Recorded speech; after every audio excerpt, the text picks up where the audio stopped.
Andrew, why don't you tell the people what we're doing today? Okay, so we are doing a director's draft. So that means is between the three of us, we're each going to pick a team of directors made up of 5 total individuals, and we're going to try to have the best team of 5 possible so that you, the audience, can vote when we're done on who you think has the best team of directors. You can vote in the comments. Dude, thanks for inviting me. This is awesome. I love your studio. Thanks. Genuinely, this is very cool. We don't even have to really even talk about that. We know the first pick, right? I know. Do we? It is. Yeah. Who? It's Nolan. Christopher Nolan is the first pick of the draft. Going on my team. I don't think much buildup is needed here. This person has probably like 3 of my top 10 favorite movies in their filmography. It's going to hurt. It's coming and it's going to hurt me. I'm going to go with Welcome to Backseat Directing, where we talk about movies, TV shows, comics, and more. We're your hosts, Andrew and Aaron, with Jordan. We put out new episodes every Monday and Thursday. And on this episode, we're doing a director's draft. 3, 2, 1, action.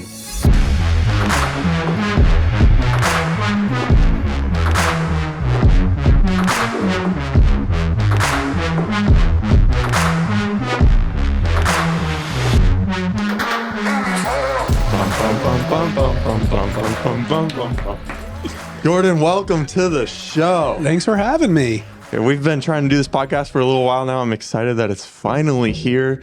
I work with Jordan. He is a director at the production studio that I work at. And we've been talking about like the studio a bunch, and he's seen some of the episodes and stuff. So it's really cool to kind of show him the studio, have him on the show, have him finally meet Andrew in person. So Met the legend. thank you so much for joining us. Dude, thanks for inviting me. This is awesome. I love your studio. Thanks. Genuinely, this is very cool. Thanks so much. What's your favorite poster that's up on the wall? Favorite poster? The Body. The Body. Good choice. Product Good placement. answer. Good answer. They did not pay me to say that. We did. Film on YouTube now if you guys want to check that out. Look at that. Natural plugs. I love it. You're good at this. This is my job. Why don't we kind of let the audience get to know you a little bit? Maybe tell us a little bit about yourself. What are some of your favorite movies or shows? How did you get into this industry, maybe? Just something real quick. Sure. So I'm Jordan. I work as a director locally, local filmmaker. Been super involved in movies since I'm a kid. Specifically old like 90s sci-fi, like Jurassic Park, Close Encounter. Really, I don't want to give any spoilers, but I know it's dangerous. A certain Maybe like director- go over to TV shows or something. certain directors' movies really inspired me as a kid. But all of that stuff showing how it was all before VFX, so the stuff I was seeing on screen was blowing my mind. And then I got into heavily DVDs and behind the scenes featurettes and commentaries and stuff. And as soon as I figured out how the movie's made and how many people and jobs, and I just really, really gravitated towards it. So I would always just try to do more of that, and eventually I started writing and doing stuff like that and fell into it. Yeah, I think those are 2 of like the gateway drugs. It's like the bonus feature DVD and then like IMDb. You get into the IMDb trivia rabbit hole and you're like learning so much about movies. I feel like that like pulls you into the world. Gets you hooked. Yeah. It makes you obsessed. Yeah. Oddly enough, Kevin Smith was one of the big ones. He doesn't make the most mainstream movies, but he would have 5+ hours of behind the scenes per movie. And it's just like watching him write a script, Yeah. or watching him do a writer's room and talk or direct. It was very informative. He's a really interesting guy to listen to speak about movies or superheroes or whatever because he has a lot of interests. He's very well spoken about it too. Yeah. Yeah, I watch that kind of stuff all the time. Just on you? YouTube and stuff. Yeah. I love it. It's kind of, especially when I watch it about one specific movie, it's like, that's how I know that movie like really captivated me was when I want to like dive into all the information of how they made it, where they came up with the story. Learn everything you can. Yeah. It's so cool. Yeah, I think that's where I really got interested in like the production side of movies was I took a Cinema 101 course basically when I was still going to school at UCF. And just learning the different ways, like behind the scenes, that they manipulate the audience to feel a certain way, and seeing movies in the sense of less of just what you feel from the movie, but understanding why you feel that. Like they give us specific movies to watch for lighting, and specific movies to watch for a script, and then we would write a discussion post about it. And it was like I had never really thought about it that in depth. I was just been like, oh, that movie is good. It's enjoyable, and I feel like understanding the way that they can control you to an extent, make you cry, make you laugh. It's just it's so much cooler that way. Yeah, Really I love appreciate that. it. They had, when I went to film school also, they would assign movies to watch, and it's movies I would never seek out, ever. Like one of the ones that really, Suspiria, the old 1970s one, it's a horror movie, but the guy who filmed it just throws color for no reason everywhere, and it just works so well. And they remade it 2 years ago, and it's even better. And I've never would have sought the movie out. LA Confidential, never would have sought it out because that's an adult movie. That's on Netflix right now. Yeah, it's amazing. I just watched it not too long ago. That movie's so good. But these are things like if a teacher didn't say, "Hey, what Brick?" You guys know about Brick? I haven't seen it. Brick is an old Joseph Gordon-Levitt movie. Joseph Gordon-Levitt movie. Name right there. It's a noir story set in a high school where he's just like trying to figure stuff out, but it's made by Rian Johnson. It was his first movie. And the writing is incredible. Yeah, that's what built that relationship, huh? Absolutely. And I never would have sought it out, never would have even heard about the movie without just like someone being like, you need to watch this movie because it tells you how to write a script. It tells you how to do this. And it's super informative. It's super helpful. Wow, that's really interesting. I did not know about that movie. I have to check that out because they've done so many projects together now. I mean, I just watched Looper, which I think is a good movie. My fiance. Looper is one of the only movie posters I have in my home. Looper is incredible. It's an awesome movie. I haven't seen it. Looper is one of the movies where you don't have to pay attention to the plot holes to have it be a great movie. They do just enough with time travel to tell the story and not make you question it. Yeah. And I was like, yes. That's nice. You can't question time travel in that movie at all. But it's just so awesome. It's Bruce Willis and Joseph Gordon-Levitt on screen. And then Rian Johnson also did Knives Out, which we have talked ad nauseum about, how much we love that movie. Yeah, Absolutely. I didn't. Again, spoilers. He's more of a writer to me, so that's why I'm talking about him now. Well, Knives Out is so. I'll be talking about him later. I just love his brain and the way he writes stuff. It's creative. Like, what a eclectic filmography to go from a movie like Looper to Knives Out. You know, it's like that's. I don't want to say it's as far away as two movies can get, but it's And then a to stretch. Star Wars. Yeah. Yeah. Like he just grab bag and picking and choosing everywhere. It's got to be fun, like switching genres and telling different types of stories and stuff. Yeah. Why wouldn't you? You know. Yeah. I don't want to name any other directors. I know. Andrew, why don't you tell the people what we're doing today? Okay, so we are doing a director's draft. So that means is between the three of us, we're each going to pick a team of directors made up of 5 total individuals, and we're going to try to have the best team of 5 possible so that you, the audience, can vote when we're done on who you think has the best team of directors. You can vote in the comments. Also, if you feel strongly enough about it, you can vote on more than one platform. We will count those votes if you have that level of dedication. So you can vote for me 3-5 times if you want to.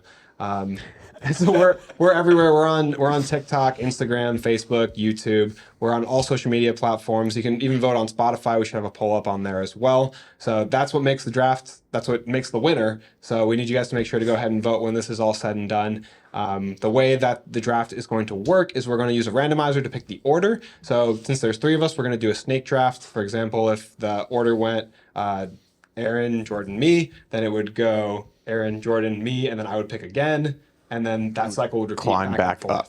Yeah. Yep. So that way the person at the end doesn't have a total disadvantage. Yeah. Football style.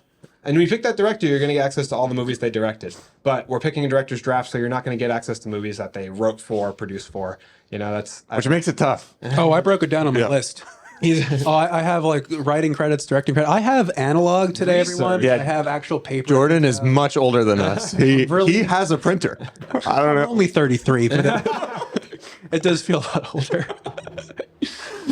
what position? That's what I was going to ask next. What position do you want to be in the order? I like third Third? because I can grab my top 2. Because I think there's one name I'm worried about losing immediately.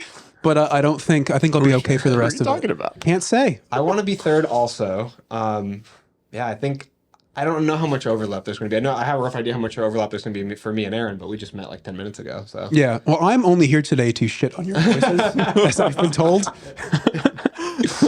I'm hoping you guys take all the like eclectic picks and I can have the mainstream pick. yeah.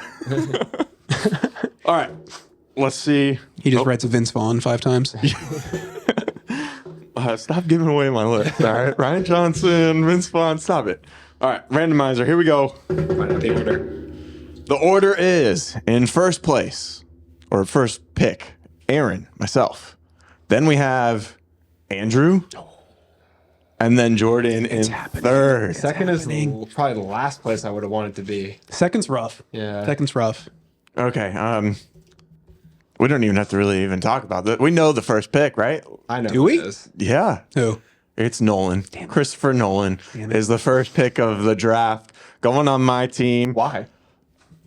What do you mean, why? You know, it's funny. I was looking at these lists and I was going to Nolan and it's like, I couldn't find one I didn't like. That really shows what you could do. He's been doing it 20, 30 years, and I could not find a movie I was like, that's a bad movie. Doesn't have a bad movie. Yeah, he does. Movies, but he does not have a bad movie at all. I was thinking when I was making this list, because I know whoever went first was probably going to draft him. And I think part of the reason is because he's one of the most beloved directors. You know, like everyone knows his name. And I feel like a lot of people who watch movies don't necessarily pay attention to who the director is. Totally. But everyone knows who Nolan is. You didn't make like $1 billion on a movie like Oppenheimer without Nolan behind it. Like Totally. the name carries a lot of weight. People go to see a Nolan movie. It's like Tarantino says the same thing about himself. He wants to go out on top. He said, talking about his last movie, that he wants people to still be going to see a Tarantino movie. Right. That's what people go. It's not the only reason people go to Nolan movies, because he attracts such incredible cast members that want to work with him. Like Oppenheimer is probably one of the most insanely stacked casts in like the history of movies. But yeah, he's For a biopic.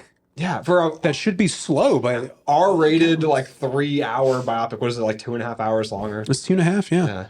Also, Might like, be even longer than that. maybe 2:45. It's Yeah, long. It's a long movie. It's long. Part of it's he's reached that. There's very few directors. I'm not going to name names because we're drafting now. But there's very few directors that reach a level where they can make what they want. And Nolan has reached a level where no one says no to him. I'm gonna, guys. I'm gonna strap 2 IMAX cameras to this plane. I'm gonna crash it because it'll look cool. Can you guys cover is insurance gonna cover this?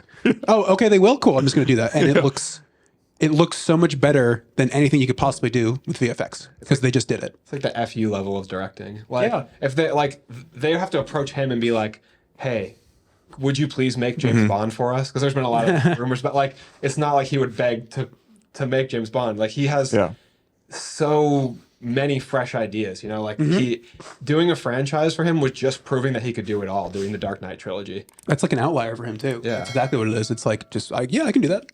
You know it's a great pick when the person who picked it isn't even doing any of the Yeah, talking. I know. But 2 things that I really like about Nolan that we kind of touched on, but I want to like emphasize is his storytelling style. I don't even comprehend how he can come up with something so complex. Non-linear. Yeah, and where he's going back and forth and revealing some things and then hiding some things, like to come up with something like that, like I can't even comprehend, like it's so complex. But then when you're watching his movies, you're understanding, at least on the first time, you're understanding enough to know what's going on, to know that this is a good movie, but then it has such a good rewatchable value because you pick up more things the more you watch his films, like Memento and Inception and Hitting the rewatch value is such a strong point to make for him too, because I think the second most impressive thing about his storytelling, outside of like how unique it is with time and everything, would be how it appeals to critical audiences and mass audiences at the same time. I think few directors have hit that on the head. I again, like you said, I know, but like appealing to such a broad, like how many Oscars he's nominated for this season for Oppenheimer alone versus how many mass audiences had to see Oppenheimer to hit 980 billion or million, sorry, whatever they hit. That's a big gap. No, but it's just incredible to appeal to people that way. The Dark Knight is like one of the most beloved movies critically and to mass audiences. Yeah, it's crazy. He's never won. It's Best director. He's been nominated. His movies win, but he's never won. And it's so weird that you have that dichotomy where everyone's like, Chris Nolan, right? Yeah. There's no recognition. Yeah, people are shocked to hear that, and he just won the Golden Globe for Best Director, and I think this is the year. I think Oppenheimer's going to sweep so many awards. It probably will. It has been a lot of other, like you said, other award shows. It's been taking home pretty much everything. Ingmar Göransson's been winning everything for the score. Like he's just been. He must have like can't even carry all my collection of hardware awards now. Well, I feel like there's a lot of soundtrack movies this year, so that's why that score is like it's good. Yeah, it stands out as being good. Barbie has such a good soundtrack. It does. Barbie's good. The second point that Chat's or Jordan already kind of talked about a little bit was does he need more points? Yeah, because is this a Chris Nolan's career episode? I said that there was 2 points that I wanted to drill home, so I'm finishing that statement. Let him drill. Yeah, thank you. Wanted to drill me. The second part is his practical filmmaking, which again you've already talked about a little bit, but him not using special effects or CGI besides when it's needed, and when he does it beautifully and seamlessly, like Inception, Let's be Interstellar. real. He does it when it's needed, but this does the practical anyway. He enhances. He enhances. The rules. Yeah. Like, Well, even in Oppenheimer, the scene where he's in the bed and he's seeing the atom. I don't know if you saw the behind the scenes thing for that. It's just someone spinning an LED strip in the air, and it does that wispy thing to it. And then when you shoot it through the camera, it looks like a VFX shot that isn't VFX. It's burnt into the image, and it looks really cool. And it's more complicated than it needs to be. Yeah, it's a $5 toy, and it sells the effect. I think actually I told you all those close-ups they did is different liquids and materials on macro for the nuke exploding. It's brilliant. Yeah. It's fluid physics. That's all you need, and it sells it so well. That's immediately the question I had when there was that big statement about how he didn't use CGI for the movie, and I was like, how did they achieve the subatomic particles in the trailer? Like, I was like, how did they do that? But it's always like surprisingly simple, but it's brilliant. It's his brain. Yeah. All right, Andrew, you have the second pick of the director's draft. Who are you taking off the board? This is tough. Agreed. I don't think much buildup is needed here. This person has probably like 3 of my top 10 favorite movies in their filmography. It's gonna hurt. It's coming. It's gonna hurt me. I'm gonna go with David Fincher for this. Okay, cool. Yeah, that was on my list for sure. I'm gonna let you get away with. I'm gonna have a hot take about Fincher. Okay. He's fine. To me, that's like saying just fine. Like, to me, that's like calling him a shit director right to my face. No, I'm just kidding. For those that don't know, David Fincher is the director of Seven, Gone Girl, Zodiac, Social Network, The Killer. I'm probably even Fight Club, missing his most famous movie. Like some of the best movies of all time, some of my favorite movies of all time. I just love I've said this before on the show, I love the feeling of a Fincher movie. I couldn't forgive myself if someone else got it. I don't know how you feel about him. Otherwise, maybe I would have taken. No, I like David Fincher to be your pick. Okay. I just tried to go with people who had more movies, honestly, personally, because he hits when he makes a movie, but I just wanted I chose more diverse catalogs, I guess. Him and Nolan probably have a similar amount of movies. I would say. I think so. Yeah. Yeah. Kind of like that 8, 9. Does he even have that many, Fincher? So I guess you just named 7 of them, so he probably does. Yeah. He also has Mank, Alien, Mindhunter is also an Alien movie. Yeah, he produced Mindhunter. Oh, the he Netflix did make that series. Alien movie. That should take him off the list just for making that movie. I mean, that's like the first feature he ever directed. I mean, not all of us are. Never mind, I can't say that. Yeah, name directors. No, it's the studio medals. He didn't want to make that movie the way it was.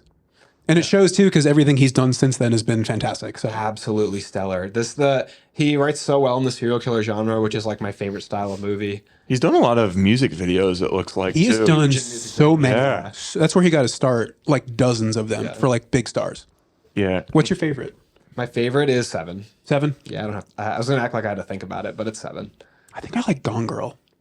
Gone Girl's down my list a little bit. Gone Girl is such a slow, it's a slow burn, and then it just hits so hard. And he also directs Girl with the Dragon Tattoo or something. Oh yeah, that was good also. But I like Seven and The Social Network, and then Fight Club and Zodiac. I'd probably all put above Gone Girl. Zodiac I did not like.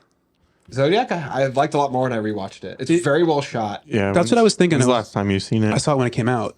Yeah. So I'd watch it again. I wanted to watch it again. I was looking the other night for some movies that are in like that kind of thriller, but like mystery. And I just remember a lot of talking and not a good ending. Watch Wind River. So that's so funny. People are talking about Wind River right now. I don't want to keep sidetracking, but the True Detective finale they just had apparently ripped off Wind River entirely. And that's what people are talking about today. They're up in arms about it. Oh, wow. Up in arms.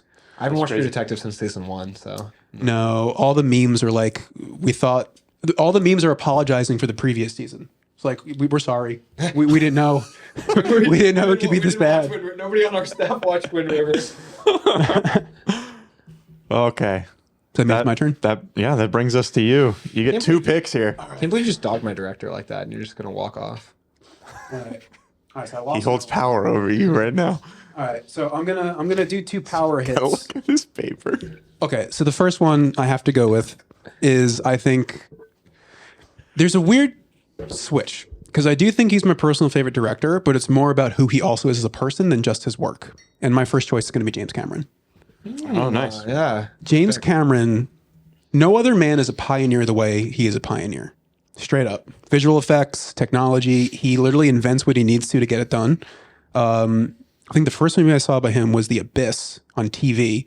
And then I found out later on, that's the movie that they just invented Photoshop before because they needed to put a face on a water model and you literally could not do that. So he hired 2 people who made Photoshop and then they used that for the movie and it looks amazing.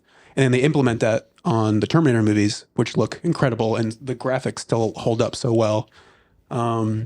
I think he's pioneered a lot of inventions in film. I mean, I think he invented like an underwater IMAX camera or something. Underwater IMAX. He invented the 3D cameras they use now for Avatar, where they just took like 3 of them and rigged them together in a weird way. Like, he's just.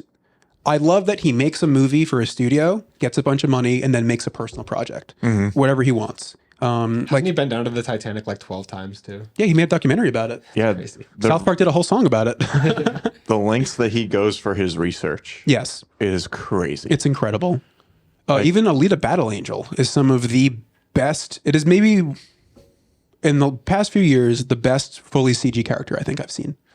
Was that James Cameron? So James Cameron wrote it, made it, produced and all that jazz, and Rodriguez directed it. Gotcha. But he's been Can't trying to use that movie to argue director's draft. I think That's true. You're right. I think that Scratch that from the record. Cut it off. Scratching all the Terminators past 2 as well. two is really good. I think that he's kind of short-sighted in like maybe the story department. I think he's a very visual director. I agree. But that would be like my main critique of Jim Cameron outside of acknowledging that he is a filmmaking genius and gives the people what they want. He's like an entertainment juggernaut. Yeah. Like, I would totally agree. He does not have the best story all the time by any means. But I've always been engrossed by, he just absorbs me into his movies every time. Yeah, So into it. sometimes you can have a good movie without a good story, but it doesn't happen often. But he's able to do that because of everything else in the movie is so good. Yeah. You know, Like he makes tech demos, but like they're good. Right. You know, like I have no qualms with that whatsoever. yeah, I had him on my list. Good. I had him on my list just far down. I was relieved when I heard you pick Cameron. Like you, similarly to how you were relieved when you heard me pick the GOAT, David Fincher. David Fincher is right up there for my favorite director of all time. He's right up there. I like David Fincher's movies a lot. Yeah. Mm-hmm. I don't dislike his movies. I like the thriller genre is probably my favorite.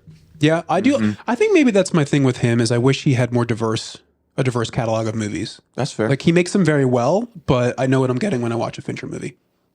Awesomeness. Not Awesomeness. to keep arguing your movie. Yeah, but that's true. That's true. your second pick. So now Your team. Back to back. Here's where it's hard. Hard. Man. We only have 3 directors off the table, man. Hang on. By the time we get back to me, there's going to be 5 directors taken. So I'm going to pick this next. I have 2 choices that I'm torn between, but I'm going to go with the person who I've pretty much enjoyed every single thing he has made. And that person is Quentin Tarantino. Dang, I thought you were going like for deep cuts here. For some, I feel like these are. I have some deep cuts. This is the first round. I need the people to vote for me. I have to have some names they Like recognize. James Cameron, you got to make one for them and then one for you. Exactly. That's so right, because the next 3 names we'll have to see if you know. Well, I'm pissed because this was my next pick. So I'm not trying to critique your picks. It's just I knew he was going to really want. I really, Tarantino. honestly, I was going to try to avoid like the super mainstream, but man, I was looking at his movies and every single one, like I couldn't find one I didn't like. Like straight up, from Reservoir Dogs to Once Upon a Time in Hollywood, like killer movies. You shook your head like you have a few of his movies you don't like. yeah. There's some Tarantino movies that like aren't my favorite, but I feel like when you're the type of filmmaker that Tarantino is and the type of writer because he writes his movies, he doesn't play it safe, and I feel like you're bound to have movies that not everybody loves every one of them. Yeah. Not that like Nolan plays it safe. Nolan just somehow always hits home runs. But I feel like Tarantino has like a few movies that I won't go back a ton of times to rewatch. I'm not as big a fan of Kill Bill as most people are. And definitely not Once Upon a Time in Hollywood. Both volumes of Kill Bill?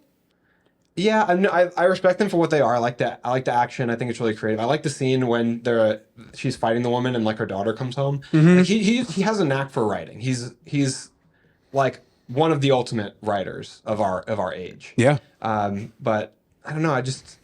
Kill Bill doesn't feel the same to me as some of his other movies. I think Inglourious Bastards, Django Unchained, Pulp Fiction are some of the best movies of all time. I would also the Reservoir Dogs. Reservoir Dogs is a 90-minute movie in one room, and it's gripping the whole time. I'm surprised by how much everyone likes Once Upon a Time in Hollywood, though. I really enjoyed it. Have you seen it? What we don't do spoilers, but what's in a nutshell? What's your problem with it? It just feels like slow and not much happens. Like it's his revisionist history movie, but it's like, I don't know. It does seem like he was just having fun. He's like, what if I made a movie with Brad Pitt, Leonardo DiCaprio, and we just had a good time? Like it's all of the movie happens in the last 15 minutes of like a over 2 hour movie. I don't disagree with that because when I was watching it, also I enjoyed it, but I thought Margot Robbie didn't need to be in the movie. Not at all. But she's there because she's only there for the revisionist history, like you said, because the end of the movie has to be Marilyn Manson. Because she's Sharon Tate. Marilyn Manson, Charlie Manson. No, I actually don't disagree with that. That's definitely not one of my favorites of his, but I can't say I did not enjoy seeing it. Django's one of my favorite movies of all time. So Django's incredible. Again, a good pick. Django and Bastards, I think, were back to back, and he locked in for sure. Really He locked in, but it's also fun. I've never ever seen blood or effects like he does it in movies. It's so cartoonish but real. Yeah. Like Django, he's having rope pulls on people when they're flying away, and it's great. And it's the shotgun. Yeah, but it softens it. Yeah. Because it's a movie about like a hard topic, and it softens it, and you can have fun with it without thinking about like, oh, slavery. You know, it's a fun story where the black character wins, and you're just along for the ride. Like, it's great. So much easier to rewatch Django Unchained than it is to watch 12 Years a Slave. 12 Years a Slave is a great movie, but it is hard to watch. And like you said, Django has like a revenge flavor that is just like makes it more like bite-sized. Yeah, you can get on like the defense of him too. Yeah. And the acting. Oh my God. Calvin Candy is one of the best performances ever. Yeah. So it's a good movie. It's a great movie. But yeah, so those are my first two. Where does that bring you? Very nice. Where's that? Me. Back to you. All right. So I have a decision between picking the next person that I want and the next person that I think is going to hurt Aaron. And as always, you're going to see me pick the one that is going to hurt Aaron. Not really as always, but this time. I'm going to take, with my second pick of the draft, Denis Villeneuve. Is that how you say the name? I keep getting it wrong. Villeneuve? I believe that's how you say it. It's yeah. Denis. Yeah, I was going to draft him next. Yeah. I was hoping so. I knew I had to get... If I didn't go first to get Nolan, I would have picked him first. Denis. You would have had him already. He's awesome. He's great. He's one of the best visual and best sci-fi directors. I mean, but then he pulls out a movie like Prisoners, and you're like, what can't this guy do? He's so good with Prisoners, so good with Arrival, Blade Runner 2049, Sicario. What am I all missing? mediocre movies, Dune. to be honest. We just watched Dune. 2049 is fucking impeccable. That movie is insanely good. He directed On Sunday, Incendies. I haven't seen it. But he directed some French movies before he came over and did American films. And Enemy, I've seen that as well. That's one that I have seen. That's kind of a smaller Denis movie. He just has such a way with building suspense again. I might have to start a theme for my team here because I like the suspense directors. The cinematography too is just so good. Yeah. Out of this world. That makes you like someone who knows how to weave a story. Yeah. It sounds like. Yeah. Like you said before, the pacing and knowing how to manipulate emotions as you go. Mm-hmm. That's what makes a good writer and a good director. Yeah. Anybody could just film something on paper. Screenshots of Blade Runner 2049 live rent free in my brain at all times. It's been my brother's wallpaper. Please get out of the way. I'm trying to focus, and it's just yeah. It's a testament to, with a great director. A testament is how well they work with their team, right? Mm-hmm. And when you get Denis Villeneuve with Roger Deakins in Blade Runner 2049, that is just like Michelangelo and a paintbrush. Like, can we just talk about Roger Deakins for the rest of the episode? Oh my God! You have Roger Deakins. You can have a whole Deakins class. We should look up, like, after this a compilation of Deakins shots on YouTube or something. That'd be satisfying to watch. So yeah, we should do a full episode just on him. Yeah, break down some shots and stuff too. There's a certain pair of directors he always works with. Oh, the Coen Brothers. Oh. Yeah. I made him say it. I felt like I was in like a trivia contest when you said that. This is my brain. And my next pick. You can only pick one at a time, though. It's Joel or Ethan. You can't. You can't pick them both. Oh, that's interesting. Can you only pick one if they work together? They each have one solo movie. Yeah. In my research, I've realized you have to choose your favorite. Yeah. Pretty much. So you're picking one movie instead. Ouch. Yeah. That's a great choice, though. Yeah, I love them to death. I mean, like you said, the storytelling directors, like, Fincher takes a movie like Social Network, like I've always said, and turns it into like this exciting, epic story through just Sorkin's dialogue makes that movie so well done, but it doesn't work without the directing and filmmaking highlighting it. And then the same thing with a movie like Prisoners that could have been very boring. I mean, a lot of that movie is not chases and fight sequences. There's very like small marginal part of that movie where they're actually chasing or there's actually fighting or gun even out. That movie is mostly investigative and mostly emotional, and it's just one of the most gripping movies I've ever watched. Like, how many movies grip you to a chair like Prisoners and make you feel that feeling of dread? I'm getting a little chill. Prisoners, I haven't seen that one. Is that one good? It's pretty good. I actually just rewatched Prisoners 2 days ago. Oh yeah, It's amazing. Dude, also, the title is such a metaphor for everything in that movie. everything. The mazes. It's so good. Yeah, they're all like I think of it. We talked about this when we did our episode on Prisoners. Check that out. We did a review. But how they're all like prisoners, basically to their own either scenarios or emotions, or this, like, everyone within the movie is like their own prisoner. Like Alex is a prisoner to his the woman who kidnapped him. Like he's her worker bee. You know. I also totally forgot that was Paul Dano. Yeah, Like, dude, I find that more practicing for the Riddler. Like, I find Paul Dano popping up in movies. He was in Looper. yeah, I just know that. he has the best scene in Looper. When He's crawling and my God, that scene is so the dark. flashback scene. That scene I'm is just going to so tell you real fast. They do a time travel scene where someone's maiming somebody in the past and affecting them in the future. So someone's walking and they just keep losing body parts and their clothes shrinks. It's all practical. It's so Really? It's practical with like the green leg, but there's puppeting all the clothing pieces, so they're shrinking as he's walking. It's dope. I was watching that. My fiance was watching with me. She did not like the movie. But I turned to her during the scene and I was like, this is so dark. I was like, they are torturing this man on the other side of that door you can't see. And they have such a creative way of showing it to the audience where So the future creative. version of him is just feeling the repercussions of losing his limbs. Like he reaches in, his nose is gone. Like it's Ryan Johnson. Great writer. He's only a writer. All right. I guess it goes back to me. Back to you. Back to me. You'll never get Prisoners now. Just remember that. I told you, Prisoners comes up. Yeah, clear. Well, you have an actual review for it, so. Okay, if Quentin Tarantino was, or sorry, James Cameron was your fan service. Don't do it. This one's my fan service, and that is Steven Spielberg. Oh, brilliant. Brilliant. So that was who I was trying to decide between Tarantino and Spielberg. I went with Tarantino because I've liked all of his movies, and Spielberg, he's just been doing it for so long. There's just a couple stinkers in there. Yeah. But overall. But he's done so Dude, many movies. There's literally a shot Got called 61 director credits. There's a shot called the Spielberg shot. That it's that push into the face. He does in every movie, and they teach classes about one camera shot. Yeah. That's a footnote. That's crazy. I feel like the thing about Spielberg is even what you would call a stinker might be the best movie in another filmmaker's. Yeah, that's filmography. true. Like if you take like a lesser director, like it might be if they could take it and be like, oh, this is mine, they would jump at the chance. You know, I don't really like Minority Report very much. Oh, you're wrong. But that's you are so wrong. it looks okay. I watched it for the first time like a year ago. It looks terrible. by today's standards, it looks the jetpack scene is hard to watch. I'll give you the jetpack scene. It is. Tom Cruise is a. You'd think Tom Cruise and Spielberg together is a guaranteed hit, and I know it is. Technically, it's a hit. Technically, War of the Worlds. which is true. Yeah, that was a good movie too. But to me, it was like I expected more out of Minority Report.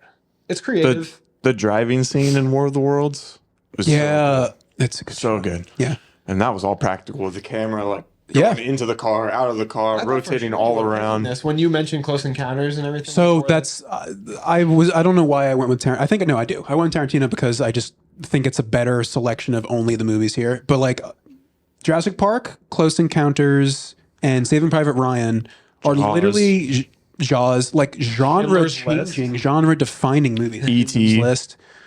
He's also he's just like the ultimate adventure guy. Forrest Gump. Yeah, Even just character movies. just everything. he didn't direct Forrest Gump. That's Robert Zemeckis.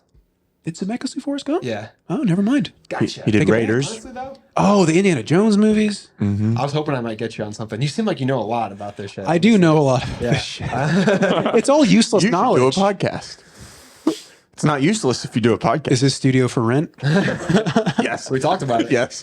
Building We'll talk rates. yeah, we'll build a network. Steven Spielberg is definitely, like we mentioned, eclectic going into this, and potentially the most eclectic director of all time. I think a super underrated movie, Catch Me If You Can. Yeah. I don't want to keep hyping up Aaron's movie. He's just got so many. Like, Tom Hanks and him make bangers. Dude, how the hell Bridge of Spies. how did we let him get out of here with Nolan and Spielberg? He's literally like, he's winning. See, the audience needs to remember he's picking the mainstream people. Yeah. It's just easy choices.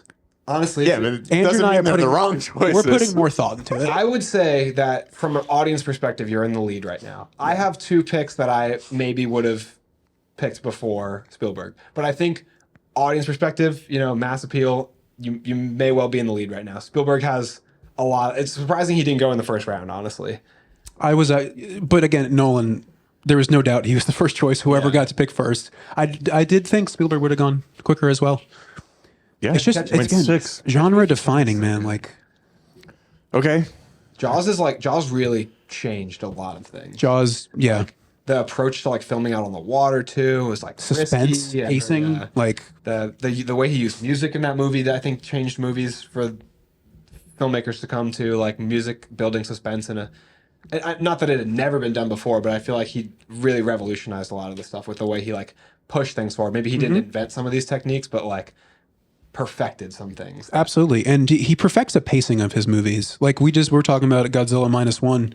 The movie is kind of Jaws in the best possible way. It just shows you don't have to show the thing. It's the anticipation and the fear of the thing. Oh yeah, they don't and the show, human emotion. What do they not show the shark in Jaws for like an hour over? Like 40 minutes, yeah, easily. Like it's great. It's no one's arguing Jaws is bad. It's a great movie. All right. How do you guys feel about Martin Scorsese joining my list? Kind of mid. Kind of mid. Kind of mid. He has so many movies. But he's tarnished his career by making movies as an older man. Well, you think like The Irishman and have you seen Killers of the Flower Moon? I haven't seen it yet. No, because it's 3.5 hours, man. I don't have the time. I have to watch His like movies a TV are show. long. His movies are long.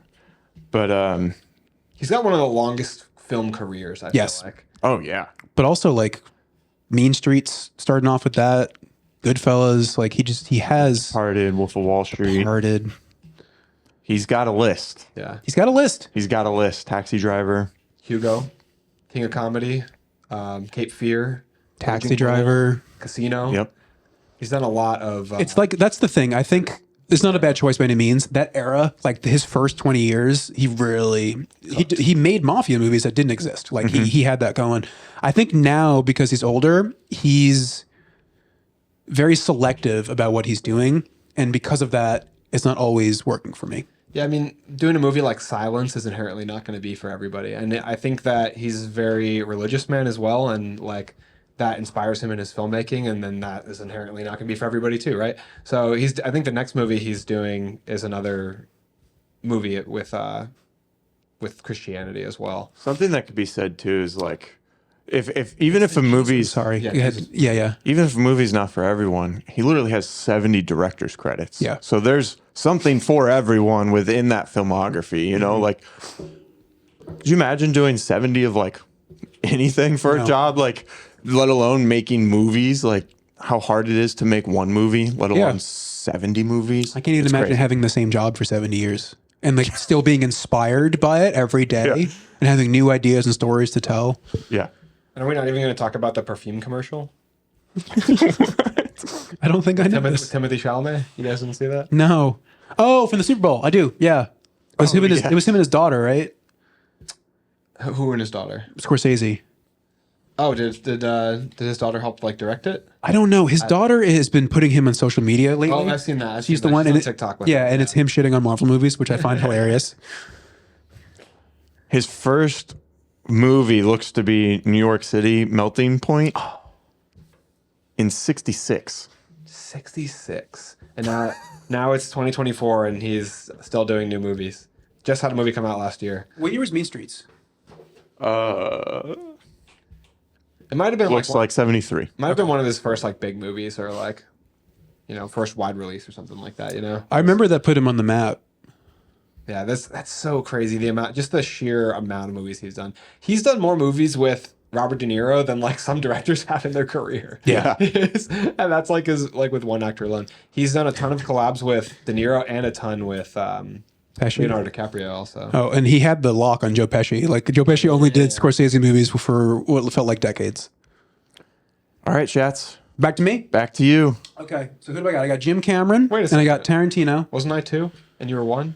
Ah, dang. Oh yeah, I tried to help you out there. appreciate you know, like he's looking out for me. you should have just drafted a little quicker and been like, it's already off the board. Sorry, man. I'm gonna let myself get skipped right over. Also, Justin just texted me. He said hello. Hi, Justin. A lot of my top tier picks have already been taken. People that I honestly thought would still be on the board. I'm gonna disregard what you said earlier, and I want to pick the Coen Brothers. Okay, I was kidding. I feel like I should get both of them, right? I mean, if we can agree on that. Yeah, I mean, Yeah, they've I think each so. only made one movie by themselves, and they're not good movies. So that gives me what Fargo, The Big Lebowski, True Grit, my favorite one, No Country for Old Men. You ever see a Barton Fink? No, I haven't seen it. Barton Fink's one of their first movies. It is so good. It is so good. They have such a cool style of, especially because they're sibling directors. So normally when you have 2 directors, like somebody will focus more on like the visual side, somebody will also focus on like another aspect like the acting or the storytelling elements. So they are some of the most involved filmmakers to my understanding because they direct their movies, obviously. They write their movies together, and then they also edit their movies together, usually under an alias, because it's sometimes frowned upon for award season to have your like name up for too many different categories. So like if it was going to go up for best editing, it wouldn't be fortuitous for them to have their name on best editing, best writing, best director. And then So they just sometimes walk up and they grab the trophy and they're like, this isn't for you. They just Yeah. put a chair on the stage. They're like, well, I'll just hang out here. I'll wait for the next category. But so what more can you get out of a director? I mean, the director is basically like the deity of a film. Like they are the all-knowing, all-encompassing creator and director of all things. What more can you get out of that beyond directing people than just doing the damn thing? Like they literally said, screw it. We'll just edit the movie ourselves also. They've written a story, so they crafted it. They've directed it, so they've executed it. And then they've edited it so that they have fine-tuned it. Like, they've done everything. And on top of the list of movies that I had named, some of the, like, best dialogue. I mean, the coin flip scene in No Country for Old Men is riveting. That is some of the best writing I've ever seen. And best performance, too. I mean, he's just so good. But they also get that out of their actors time and time again. I mean, like... they have a Tarantino-esque quality in their writing too. Like The Big Lebowski is just like enjoyable. All the dialogue is fun to watch on screen. So they're goated. That's Yeah, I mean, it's like what if Tarantino had Roger Deakins make all of his movies? It would be a much moodier, much darker, like great point too. Deakins does so many of their movies. almost. I think you could count on like one hand the ones he hasn't. Yeah, like almost exclusively. it's crazy. But that's how they have a look, and it's his look. Everything's always moody and desaturated, but also very saturated at the same time. Like, how are you doing that, bro? Like, it's such good lighting. How are you doing that? And they do Teach me your ways. Again, it's like they tell similar stories to what I've been looking for so far. It's like they tell a lot of those crime stories, a lot of kind of like thriller, mystery. Like they have a small town feel, like a small town mystery feel to their movies. Even though Big Lebowski's in like LA, it's still, they make it feel like the same way it does in Fargo. Personal stories. Yeah. Fargo too. That's a personal story that just is wacky, but like you're attached to Francie McDormand like the whole movie. You're just on it. It's great. They're great. Now it's your pick. All right. My next pick is going to be. You sure you don't want to reference your I checked paper? already. It is director Bong Joon-ho. Nice. That'll be my third pick. Bong Joon-ho is a South Korean director. I believe his first movie that he got famous here in America is The Host, which is a crazy creature flick with this crazy creature design thing and people dying left and right. And then he went on to Snowpiercer after that. Snowpiercer is a weird movie, but I really, really bought into his wacky scenarios. Yeah. My favorite thing about him is he paints weird scenarios. He paints a world that is like our world, but something major is very different. And Snowpiercer is that. I hate that I know what people taste like. I hate to know what babies taste like. It's Chris Evans. I gathered that. I haven't seen the movie actually. Snowpiercer is worth watching. It's all of humanity that's left is on a train circling the world that's frozen. And how do you feed people on a train? The food's got to come from somewhere. dark answers ensue, but it's like it's great political Not the drama. babies. And then he went on to Okja, the movie with the like 20-foot animated pig that is this girl's best friend. And then, I'm going to talk spoilers. It very quickly devolves into a Holocaust analogy about animal slaughtering and mass farming. After you spend half the movie falling in love with this animal, he rips it apart. It is gut wrenching. It's so good though. Like I like that he makes me feel things in his movies. And then lastly, Parasite. He's really good at drawing like allegories to the real world. Yes. Yeah. In Parasite, I think he comes full force with that. It is just the dichotomy of poor versus rich in Korea, but like the storytelling didn't have to be as good as it was. The filmmaking didn't have to be as good as it was. All of the things he foreshadows that pay off at the end, like it's just such good writing. Yeah. There's a cool analysis I've seen that says that there's an argument in Parasite about who in the story is the parasite, because there's first glance it seems to very obviously be the poor family, but then you can make arguments to the contrary that the rich family uses people, they pay them and they're parasites to the tasks and roles that these people provide for them. So Absolutely. And then there's the argument, obviously. Have you seen the movie? I highly recommend it. It's like Prisoners. Like the title's very good for the themes that they have in the movie. It's not just like what you think it does in the surface level. That shot of like the going downhill, like it just looks, it's beautiful too. There's also, they play the set they have in Korea, they rigged it so it could flood on command.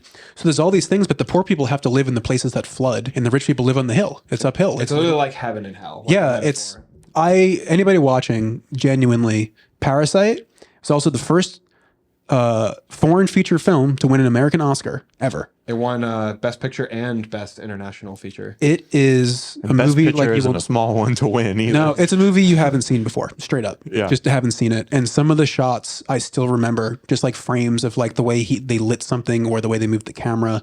It's brilliant. It's truly a brilliant movie. Also one of the craziest third acts of any movie. Like a crazy third act. That's what he does the best, I think, is his third act pulls the rug out from under you and just pivots the movie you thought you were watching. And he does such a good job of that throughout too. Like Parasite's like 3 different movies. It's like first it's like this family drama, and then it's like I don't want to say the third act theme, but like it pivots on a dime from like comedy and drama. Like it's so funny too. Like It's actually very funny. I feel like I've never laughed that much at a movie that's also that dramatic. Yeah. And it's also thrilling. Like it's got a lot going for it. That can be risky too, making a movie where you completely flip expectations like that. Like 2 or 3 times. Yeah, And I'll be honest, people don't like Snowpiercer. People don't like Okja. Like you have to be along for it, and you have to be along for it long enough to enjoy that turn in the third act. But a lot of people are like, what the fuck is this? It's not the movie I was watching. I don't need to be sad now. Yeah, that's hard to keep the audience when they're signed up for one thing, that's what they're getting, and then they get something else. Yeah. So if you do that well, that just shows like you're really good at what you do. Yeah. Yeah. His next movie, I'm excited about. The Mickey one, right? Mickey 17. Yeah. With So hyped. Mark Just Ruffalo. name the cast. Yeah, just talk about the cast in that movie. Mark Ruffalo and Robert Pattinson are the 2 main characters. And it's like a space movie, right? Yeah. The plot of it is that they're what's called Stephen Yeun. disposables, and he's going to some planet called Niflheim, and every time they die, they just basically get cloned and restart again. So his name's Mickey. I'm so sold. 17th iteration of Mickey. sold. How cool does that sound, right? Yeah. Cool sci-fi concept. He has such original ideas. Everybody at home, that's your homework. Watch Parasite. Boom. There it is. There it is. Third pick. Done. Now you got your 4th. Oh, I got to go twice now. Yeah. Shit. Consult Check the that piece of list. paper. Gotta get the paper. All right. Good thing it wasn't raining today. All right. We're going to go with the next choice. We're going to go with Alfonso Cuarón. Oh, what an interesting choice. Alfonso Cuarón I'll shit on your movie taste here. Go ahead. Yeah, please. He has not made many movies, but the movies he has I don't made, even know how to spell that I would last call name. masturbate. Cuaron, I think. Yeah. I had trouble picking one. There's Alfonso Cuarón, and then there's Alejandro Inarritu. The 2 of them work hand in hand a bunch. One more writes, the other one more directs, but they also both do their thing. They came together on Gravity, which is the first time I learned about this man. And Gravity is not a great movie, but it is an amazing theater experience that is hard to debate, like realistically. Like if you watch on your TV, it's fine. It's not that good. And when I saw it in the theaters, the scale of space and the shots he chooses to do and the way he shows speed and movement, awesome. Super on board. But then I saw Children of Men. Have you people seen Children of Men? I think it's overhyped. Ooh, hot take. Hot take. Children of Men I thought was awesome.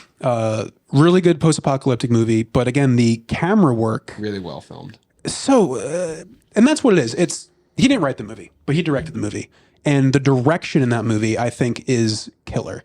The motivations the characters do, the way they emote and do things, their motivations to go one place or another, the camera work, like you said, some of the shots are just mind-blowing. There's a lot of handheld camera in it. The shot of the explosion on the street when standing there is amazing. One of the best shots in cinema history is probably that car scene where they're just...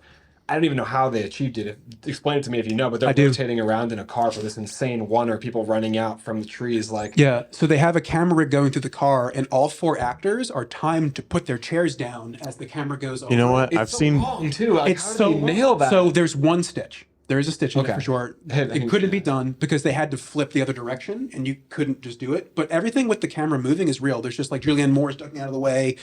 I've seen behind the scenes of this. It is so impressive. It truly is so impressive. When you watch it, it's just so enthralling because the wonders are always like, I think, the best thing for keeping somebody in a movie. Yeah. You know? It's a scene where they're trying to escape and more people keep coming after them and the camera just keeps spinning. Which movie is this again? Children of Men. And then things keep getting revealed as the camera spins in a way that it just looks like this crazy wonder. And essentially it is. Yeah. Wonders are really cool. Wonders are really cool. Also, Alfonso Cuarón's best movie, you neglected to mention. I didn't get to it yet. Harry Potter and the Prisoner of Azkaban? Yes, sir. Yeah. We debate this often at work because I think it is the best Harry Potter movie, and they significantly go downhill after that one. Maybe not Goblet of Fire. Goblet of Fire is okay. Thank you. I will not. Goblet of Fire is dope. That's my favorite. But for me, his movie is different than every other one because it's like they're adults. It's very mature. Yeah. He also introduced all the goofy shit that people like quote and like they have the theme parks now, like the changing buses and. Honestly, though, you're shitting on David Yates so hard right now because he directs all the other ones after 4. Well, the first one's a stinker. Let's just be real. It's a sleepy movie. Okay. Okay. Chill out. I thought they were all okay. Harry Potter and the Philosopher's Stone is a great movie. It is childhood wonderment to the 10th degree. But it can make you fall asleep. It has slow parts. It's especially like going past the second half of the movie is slow. That's where my like fall asleep territory is. But the first half of the movie, Hagrid bringing him the cake. Yeah, that's like good. First showing up to Hogwarts, going to Diagon Alley, getting his wand for the first time, meeting Dumbledore. Like, that is it. Like Chris Columbus, yeah. Chris Columbus with that first movie captured childhood magic and wonder, and the other movies wouldn't exist without it. I have to defend that. You could defend it. It's just. It's poor child acting. It were poor child acting. Right, but in hindsight, when I have 8 movies to watch, I could say that it's not the weakest. You want to talk the weakest is Half-Blood Prince. That movie's a slog to get through. No. Nothing happens. No, but it looks so Nothing happens. It's the best movie in the franchise. I watched them all back to back to back. I did too. Literally in like 4 I watched it last 5 year. days. Yeah. So I don't know which movie's which. Give me a number. So the one that I'm talking about is one where introduces Sirius Black, Gary Oldman. Yeah, which number is this? 3. Prisoner of Azkaban. No, which one's the one that you said was bad? 6. Yeah. Half-Blood Prince. 6. My favorite one is 6 the one where they a- travel back in time. That's 3.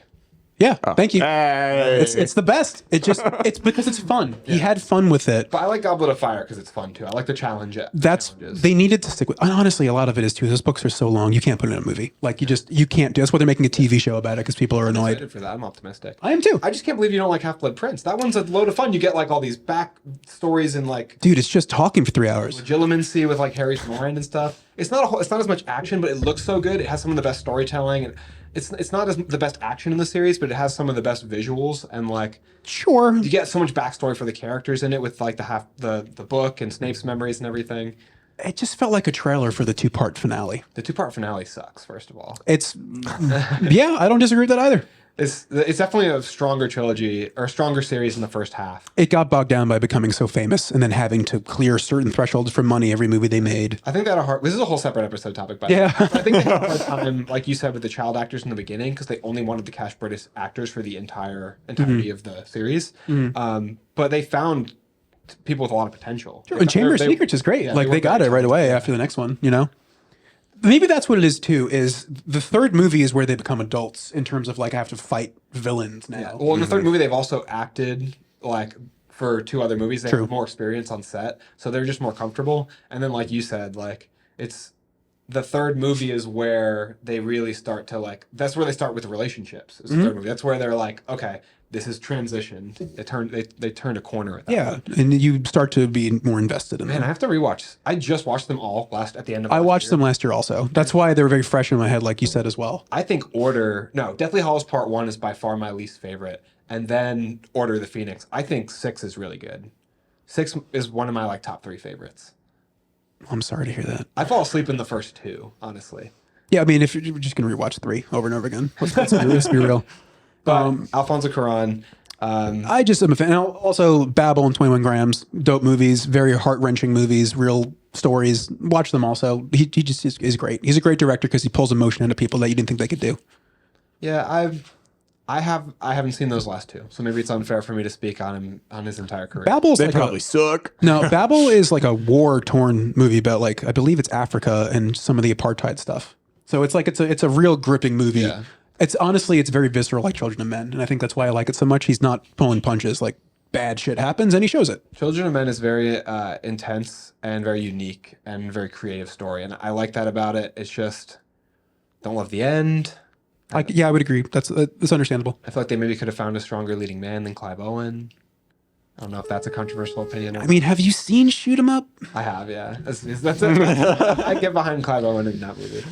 Is it my turn again? It's your turn. It's your turn again. Yeah. So that's 4 or 3. That's 4. You No, it's not have 4. I got Bong and Alfonso. 4. Oh, I don't want to stray off my list now. Let me stick with what I've got. So you both are on 3 still. I just double picked, right? Right. This is your 4th pick? Yeah.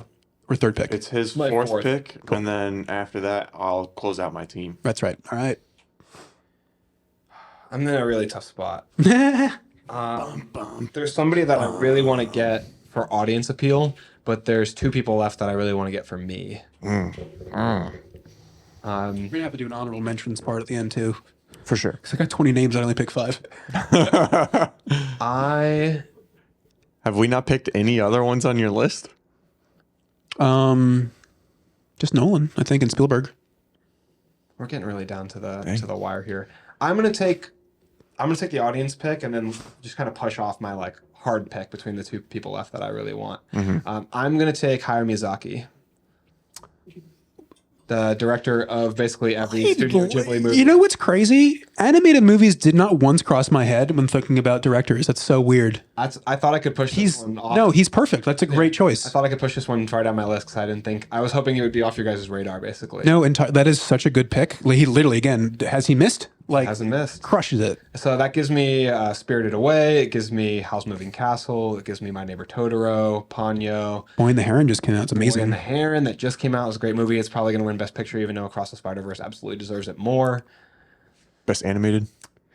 What did I say? Best Picture? Picture. Yeah, it's going to Yeah. win Best Animated. I'm sure it's been winning all It's the hand drawn. It's just not that they're both amazing movies, but the technical effort to make that as good as it is. Yeah, and that's the same for all the movies, right? Like Spirited Away, which I think I already mentioned, is Princess Mononoke. Like all these movies, they're in the IMDb top 100, and there's not, it's a pretty small amount of animated movies in the IMDb top 100. It's like a few Pixar movies, Spider-Verse movies, and then a ton of Studio Ghibli movies. So I think hopefully that secures me like a good audience of people, like anime lovers and Studio Ghibli lovers, because Studio Ghibli is even this makes these amazing, unique stories in these crazy worlds that attracts people who don't even normally watch animated or anime movies. People who don't watch anime, because I love watching anime like the series. People who don't watch anime still love Studio Ghibli. Like they're just attracted to these wondrous worlds with these crazy creatures. Yeah.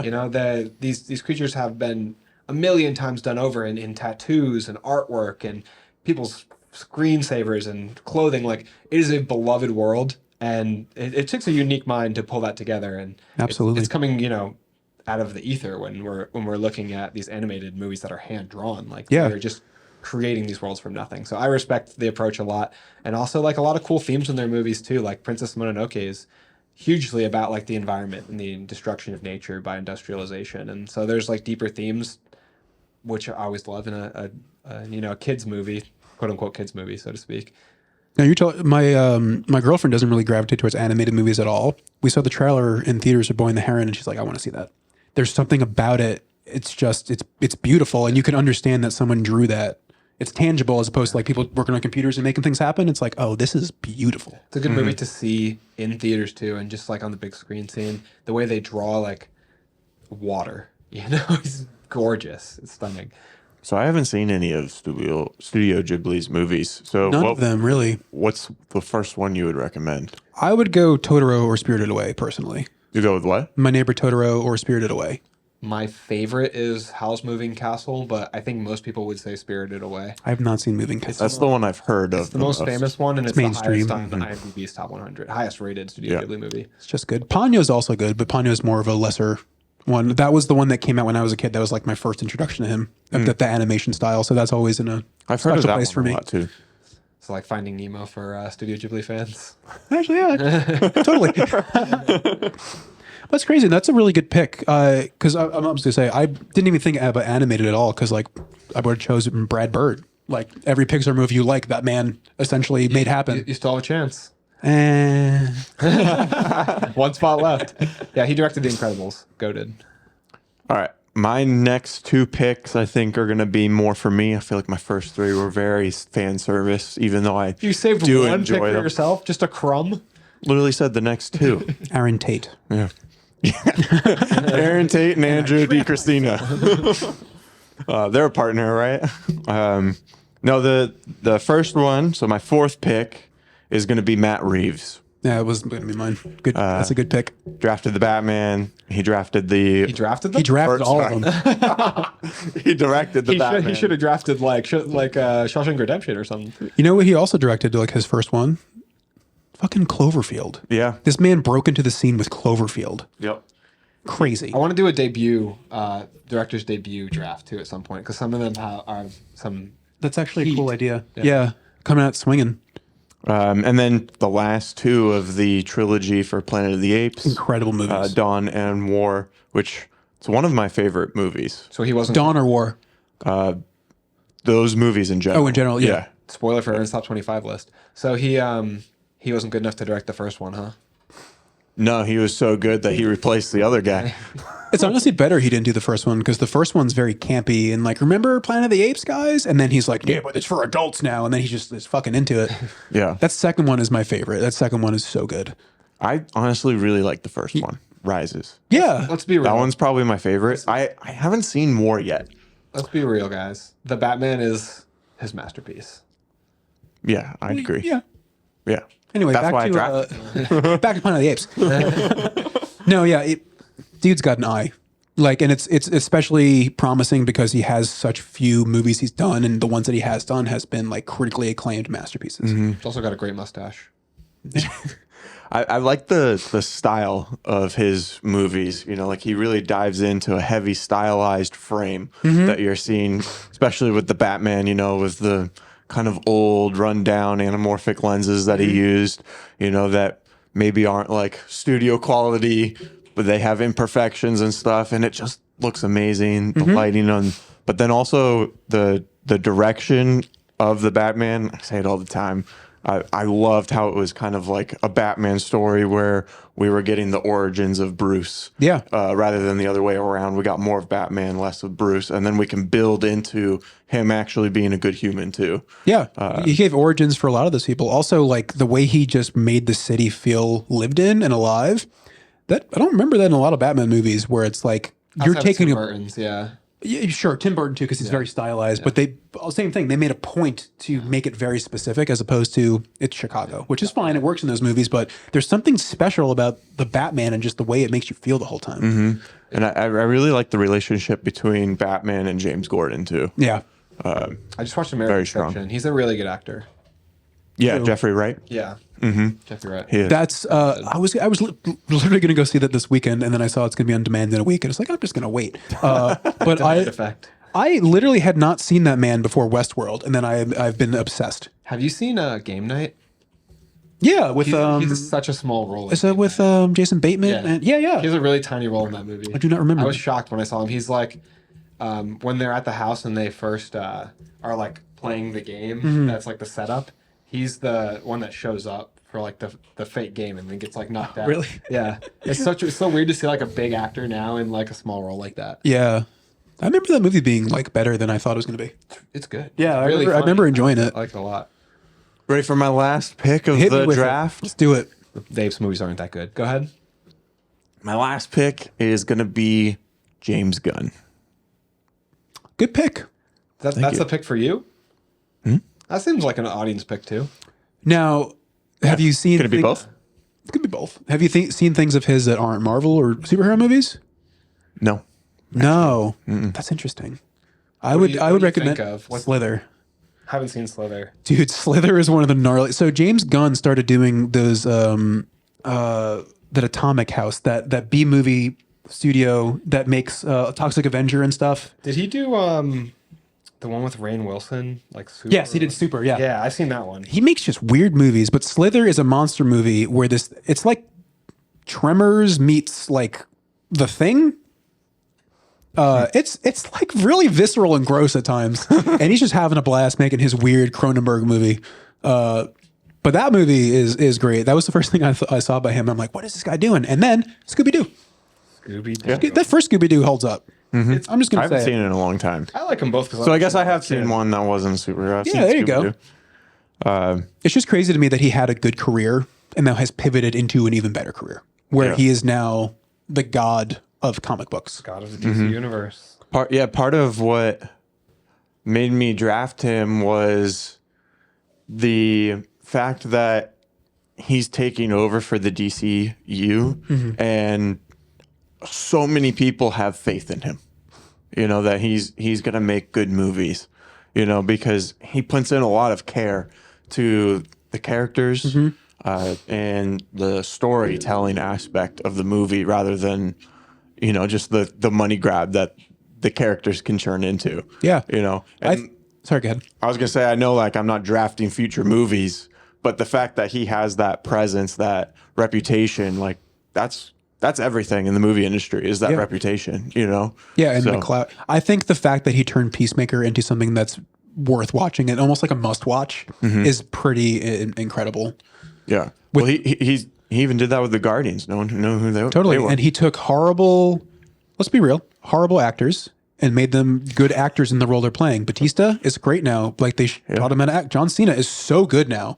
And John Cena was not like that before Peacemaker, at least in my head. He was doing shitty little B-plot movies. Clearly never watched The Marine. Oh, I've seen The Marine and the sequels. Is that him in 12 Rounds too? Who's in 12 Rounds? Yeah, I'm a James Gunn denier. I'll say it. I don't like James Gunn. I like Scooby-Doo. I think you would like Slither. Based off my first day of meeting you, I feel like it's quirky enough and weird where you'd be into it. I like stuff like that. Like I feel like Barbie's quirky. You know, I like stuff when it's pulled off. But I just feel like James Gunn gets so much love for the Suicide Squad. Like, is the Suicide Squad that great of a movie? Like, I know that's not what he mainly gets love for. It's Guardians franchise or whatever. But like, people act like the Suicide Squad is this great movie. Who's rewatched the Suicide Squad since it came out? Really? But why? It's like Because it's fun. It's sure it's better So, than Suicide Squad. But that's not a big bar. Well, the first time watching it, it's like, how did they ever make that one before this?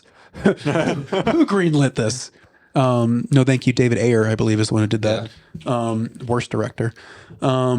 So I just got a tangent shitting on him. What was I just talking about? Hey, You're talking about he how good James directed Gunn is. Fury, which Oh. was amazing. Yeah.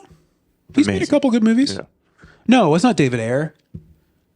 Who did he made the first Suicide Squad? Did he? Okay, then it's David Ayer. He's dead to me.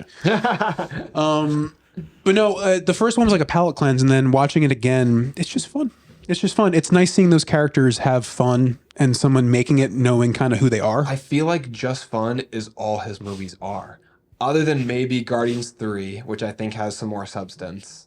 Yeah. He makes good movies. They're good and they're fun. But for my top 5 directors of all time, I'm not picking good and fun. I want great and amazing. You ever see Brightburn? No, I haven't seen that one either. I saw that on his list on IMDb. Brightburn, I think you'd like, but it's actually still exactly what you're It's like, saying. where's the diversity in his filmography? It's what too? you're saying. Like, Where's the diversity in doing David Guardians. Fincher's? There's no comparison. The diversity is. He did a movie about the invention of Facebook and a movie about Killers. a serial killer who's All killers. okay. A few of the movies are about killers. The Game has nothing to do with killers. He's being hunted. Not by killers. That's true. They can't kill him as part of the game. Yeah, it's a similar vibe, but it's not like just superhero movies again and again and again. It's like it's a different world each time, you know? One's from the perspective of a killer, one's from the perspective of detectives, the other one's like Gone I think Girl. just because all he's done is superhero movies doesn't mean he's not a good director. I'm not saying you know, like there's plenty of directors told- out there that have just directed one type of. I've already said that he's good, but I'm not looking for good on my top 5. Maybe All right. people who vote for you are looking for just good. Go ahead. Let's see what It's not James Good. your last pick is. Yeah, Greta go Gerwig. ahead and trash my pick. My last pick is Greta Gerwig. Good. I was hoping someone would pick a female. I'm taking. It's about time, guys. So for my 5th pick, I'm going to take Greta Gerwig. She's got a short filmography compared to pretty much everyone we've named so far, but everything that she has directed has been Oscar nominated. She's absolutely killed it. Lady Bird, Little Women, and Barbie made like $1.4 billion last Preach. year. Best movie last year, if you ask me. She just has a really, really good talent for both writing and directing, and she's shown that she can direct like a small scale movie. Like Lady Bird there's not too many sets. It's all like high school age students, no crazy big stunts. She can direct that and tell a great story that audiences resonate with to the point of Oscar nominations. And then she can also earn those Oscar nominations directing a large scale movie with huge singing numbers, dance choreography, fight sequences. There's a faux war sequence in Barbie. She can talk about the female experience in a way that like is digestible to mass audiences and like tell a moral and philosophical story in a way that's digestible to those mass audiences. And I think she is so talented. I think she's the up and comer to watch right now. She's the person that like people talk about Jordan Peele as one of the best new age directors, Ari Aster. Like she is to me like the voice that I'm most excited to see what she puts out next. And like Little Women is such a good movie. And it's not talked about nearly enough. I mean, she's also directing a period piece there, so all the complexity that comes with that, the locations, the movie goes through different seasons, the costuming and wardrobe, the makeup, like the movie goes to Europe as well. Like, I don't know how she does it. You know, like she has the composure and the quality execution of a seasoned director, like a Scorsese, like a Spielberg, with like 3 features under her belt. And the only reason I would save her until 5 is because I thought I could, not because I think she belongs there. Well, it's an unordered list, right?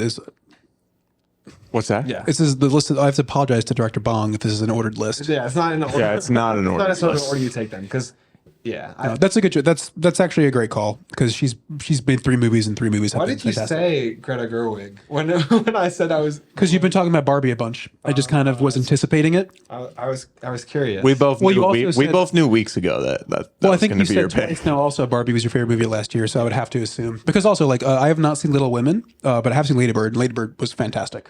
Like It's my least favorite of her movies, which is still, I'm a sucker for a slice of life movie where here's 2 days in this person's life, 3 days, and here's what happens, and it's the acting's just so good. it is really good. And she's partnered with Saoirse Ronan and Timothée Chalamet a few times now, and they're like her muses. She does really, really good work with them. Yeah, solid choice. Rounds out my team. I think I like the aspect of having a diverse team too. Though so far the only female director drafted, I've got animated film director on here. Look at you go. That brings us to Jordan. Can you recap for me what I have done, please? Yeah, you have James Cameron. Yeah. He likes his list so much he doesn't I even need know. to know it. Quentin Tarantino, Bong Joon-ho. Bong Joon-ho. Bong Joon-ho. Oh, sorry. He's not the name guy. And I don't even know how to say the last guy. Alfonso. Yeah. All right, so I'm trying to think who to round I like this to let out you with. try them. So I think you guys have taken, honestly, man. So I'm between 2. Can I say both? Yeah. Yeah, why not? his last pick. No one else is drafting This is anything. my last pick, right? Yep. So I am stuck between Alex Garland, who I genuinely love everything he's done, It's a good deep cut. and Guillermo del Toro, who hasn't made but it's directing. It's not writing. He directs fantastic movies. The substance is not always there, but the visuals are always fucked. Nightmare Alley, the amount of time he spent on someone's office with all little details and stuff, didn't have to do that. I'm actually not against either of those picks.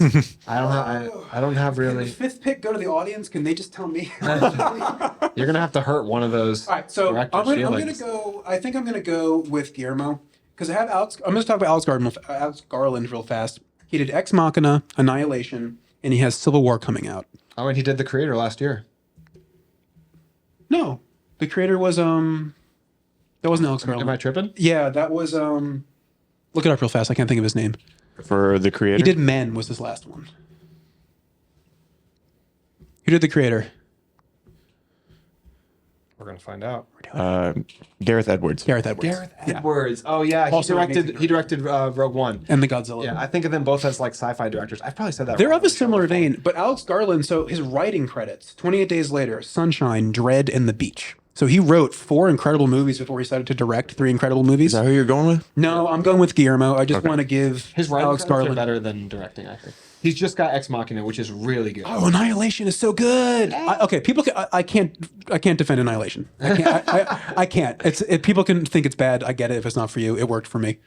Ex Machina is amazing. But Ex Machina is incredible. But I just wanted to give him a little bit of a due. But I have to go with Guillermo because when it comes to directing, I can't think of a director who controls every frame of his movie the way that he does. It's because you're not thinking of David Fincher.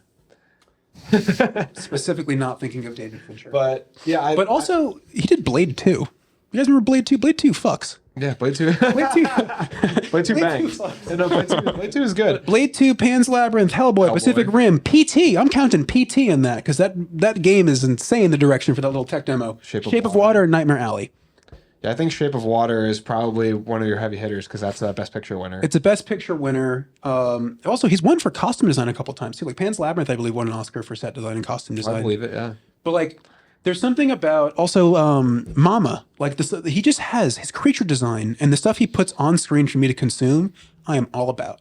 Is the story always there? No, it's just not. I just rewatched Hellboy, and I agree. It's like it's just fun to watch his movies. Like the design for the. You were just talking about how just fun movies aren't a good characteristic of a good director for my top 5. I like Guillermo del Toro more than I like James Gunn. James Gunn. Yeah. But like, well, he's also shown that he can do both because Shape of Water has more of a like dramatic feel, more of like Beautiful. Yeah, it's got like these cool, deeper themes about like respecting life and setting the creature free. The creature looks so cool, but the sets, man, that giant like vault door and the tube the that set he's in. design. The sets are amazing in that movie. I also really like Michael Shannon in that movie too. Yes. that's where I was. Michael Shannon, underrated. Everybody out there. Yeah, Michael seriously. Shannon's great. He's a really good actor. The star in that movie, I don't remember the actress's name. She does an incredible Oh, job. the deaf actress. Yeah, I don't remember her name either, unfortunately. But Hellboy's just so much fun to go back to. I love watching Hellboy.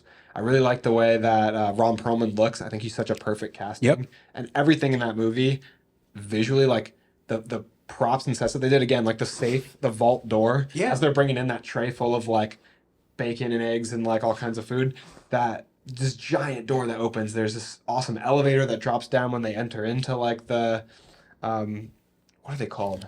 I don't remember. BPRD? Yeah. Is that what it's called? Yeah. Look at you. Damn. That's a good cut. I read some of the comics too. Oh, okay. But yeah, he has something. There's no one else like Guillermo del Toro. In my opinion, I don't think anyone's doing what he's doing. Oh, fuck. Pinocchio is him. I just thought of a different one. Whoa! I just omitted somebody that John is going to kill me over omitting. Who is it? Stanley Kubrick? John Carpenter. Oh, yeah. Man, I'm sorry, John. Carpenter, I'm sorry. That should have been. All right. And that rounds out my list. I've only seen one John Carpenter movie, and it's Halloween, and I really liked it. And I was surprised by how much I liked it because I don't usually like horror movies, and also it's older, so but they did a lot with a little when they made that movie. I think John Carpenter some of the dialogue I liked a lot more than I expected, particularly like the one really credited actor that they had in the movie, the guy who plays the I think he's like a therapist or a psychologist that's like coming after him. That guy does a great job in that movie. Yeah, I can't think of his name. He stands out, but I want to watch The Thing really bad. I've heard great things about The it. Thing is one of the best movies ever made. It holds up. Everything's practical effects. They built puppets and all this crazy shit, and it looks amazing. Big Trouble in Little China is literally what they invented Mortal Kombat off of. He likes Kurt Russell, huh? Yeah, Kurt Russell's dope. I But yeah, but that's a great honorable mention. honorable mention. I think he's a little too old for your audience. I don't know if anyone's seen his movies. I was thinking that too. I was like looking. I was like, oh, like people are gonna comment like, what about Akira Kurosawa? He died in '98. He died before I was born. I grew up with most of these other directors that I picked. You know, Why didn't you guys pick Hitchcock?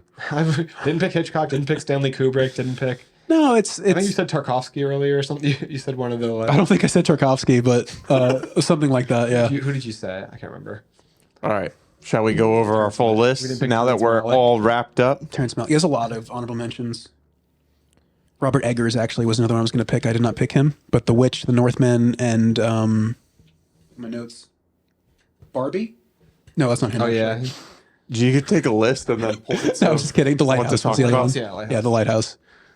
No, but yeah, I got my 5. You got your 5. Do you guys recap? Should we recap? Recap. Let's do it. So my team: Aaron, Christopher Nolan, Steven Spielberg, Martin Scorsese, Matt Reeves, and James Gunn. All right, a bunch of old white men. The winning team, I mean Andrew's team, is David Fincher, Denis Villeneuve, the Coen Brothers, Greta Gerwig, and Hayao Miyazaki. All right, and then for me, we got Jim Cameron, we have Alfonso Cuarón, we got Bong Joon-ho, we got Quentin Tarantino, and Guillermo del Toro. I think I ended up with my favorite list out of the group. I think Aaron's list dovetailed a little bit after his first two. I think Scorsese is a bad choice for you if you want to win a draft. Well, we'll see how it shakes out. We're gonna see. Controversial. I guess maybe I should say it dovetailed after the first 3 because I fucking love Martin Scorsese. So, I should say it. Who were your last 2 again? Matt Reeves and James Gunn. Matt Reeves is a good pick. Those are good I picks. feel solid over those last 2 with my team. Like, got Good for you. Miyazaki. Like, Would I have liked Nolan? Sure. would we all have liked Nolan? Sure. I've made my peace. First pick is a powerful thing, but we definitely want to encourage the audience to vote. Make sure that you vote in the comments, vote on the Spotify poll or whatever platform you're seeing this on. You can vote multiple times across different platforms if you really want your team to win. You think I have the best team? My name is Andrew, Andrew, best team. Sounded like you had to think there. Yeah. How to spell your name. It's just a natural pause so that you can finish typing. I see. Well, I feel like I won this, so just That's good. let them know, everybody at home, let them know who the best draft was here. I mean, I am employed as a director, so I feel like I should know directors.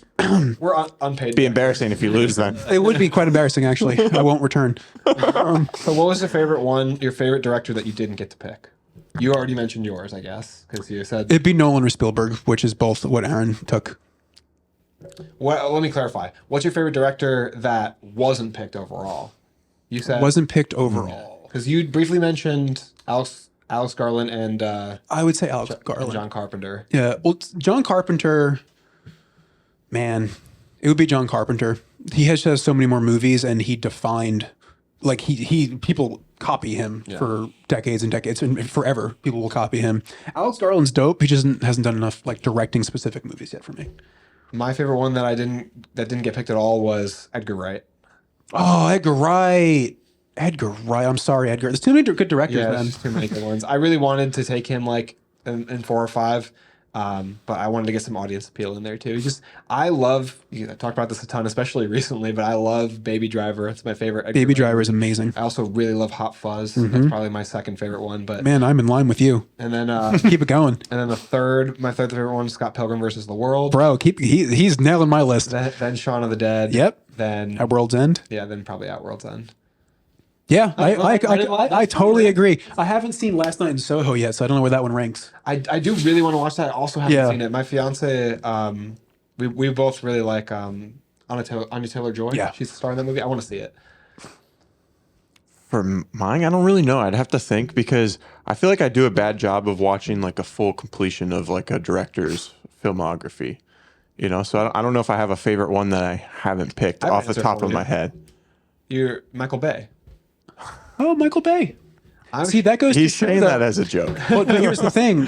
Did he make genre-defining movies and people copy him? Yeah. He did. But there's no substance. Yeah. So it's crazy how big of a director you can be. Like Mick G. Like you can be a huge director, but like not have any substance with what you do. Just like James Gunn. Oh, wow. But I don't think he made genre-defining movies either, so the compliment doesn't really apply there. But I think Michael Bay made action genre-defining movies. Movies like Bad Boys, Transformers, like... I feel like he invented blue and teal.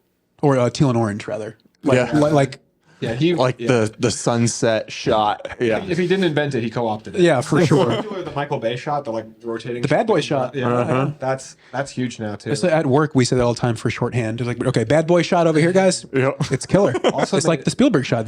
He's defined something that is him. Yep. Didn't he make Ambulance too? Yeah. He did. Guy. That movie's fun. I haven't seen it. It's like no one expects it to be good. It's just fun. Is John David Washington in it? Who's the star? I know that Jake Jake Gyllenhaal and John David Washington. Okay. I'm surprised you didn't say Coogler. Ryan Coogler.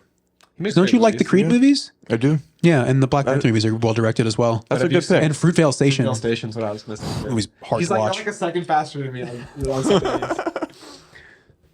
Ryan Coogler's a good pick. Well, for being so young in his career, like for really just having great movies, like kind of like Greta Gerwig, Jordan Peele, there's people who just, Ari Aster, have an eye for what they want to do and people will support them. A24 specifically has been such a huge help for getting these people to like make smaller movies. Yeah, I love A24 for that. Yeah. And for greenlighting projects that would never otherwise get greenlit, like these stories that are so unique, fresh stories. When like studios, in a world where studios will only take chances on sequels and universe movies, you got A24 just making random shit, and I love it.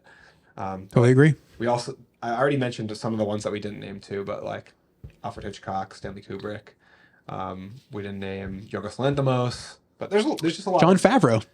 Jon Favreau, amazing. Jon Favreau knows what he's doing. Catherine Bigelow, Sofia Coppola. Catherine Bigelow, yeah. I don't like Sofia Coppola.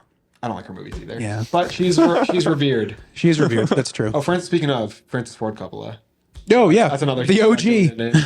Frank Darabont, Gus Van Sant. There's a lot of great directors out there. I'm just naming directors. Ang Lee. Yeah. No, I think we each, honestly, got a good grab bag. Oh, you know who I kind of wanted to was Anton Fuqua. He has a lot of really cool action movies, and Training Day is really good. Training Day is really good. I just watched that not too long ago. It was great. Training Day is dope. Now we're just sidetracking, but that speech at the end still is chilling. Yeah. It's chilling. Yeah. King Kong ain't got shit on me. I thought you might go for David Leitch or Chad Stahelski. Yeah. Those are good ones. But again, like, what is it? Just the John Wick movies? Yeah, What else they has he done? just You know, don't it's just so have a young. lot. Yeah. But I will say the direction and choreography is what makes those movies good. So Right. that is David Leitch is really good now, though. He is involved in John Wick, but didn't get credited as a director. But then he's got Bullet Train and Deadpool 2, and now he's going to have Fall Guy in like a month. So he's building a good filmography. those are good. Bullet Train actually surprised me how fun that movie was. That movie is really good. It was really fun. Yeah. It's so stylistic. Yeah, It's unique. I've watched it a few times. But again, Like it's just a fun movie, but it also has substance. but it's good direction because there's so many moving parts and the color theory. Like you need good direction and a good DP going with you. You know, Definitely. always All need right. good DP. All right, Aaron, you want to do our wrap? Yeah, that kind of wraps up this episode. We post new full episodes every Monday and Thursday. Make sure you hit that subscribe button. That way you don't miss anything that we post. We have our short film that we brought up in the very beginning. The poster's right up behind me. The Body, you can go check that out on our page. Right now, it's that first linked video on our page. And then we also post every single day on social media. We're on TikTok, Facebook, Instagram, YouTube Shorts. We're pulling out as well. So what's the other one? Discord. We have a Discord. That link is in the description of all of our YouTube videos. And that's free too. So just join in on the conversation. We give like a heads up of what episodes are coming out. Then we also take recommendations. We did Andrew's top 20 movie list, and then a few of the other Discord members posted their list, which was really cool to talk about their top 20 movies. So it's a lot of fun. Join in on the conversation. Thanks so much for watching. Jordan, thank you so much for joining us on the show today. Thanks for having me. This was a lot of fun. Hopefully you enjoyed it enough to maybe come back another time. Anytime. We can do our, was it the cinematography episode? Yeah. Cinematography. I would be happy just to debate right or wrong. Here's a hot take. Do you agree or not? We done an episode, hot takes? Hot takes, we yeah. did a hot takes episode, but we also have to do a Harry Potter movie debate episode now. Yeah. And we have to do the Roger Deakins episode, so that's like 4 episodes. Roger Boom. Deakins. Oh, man, Roger Deakins. So thanks again for everyone for watching. Make sure you leave your vote down below of who you think has the best team of directors. And that's a wrap.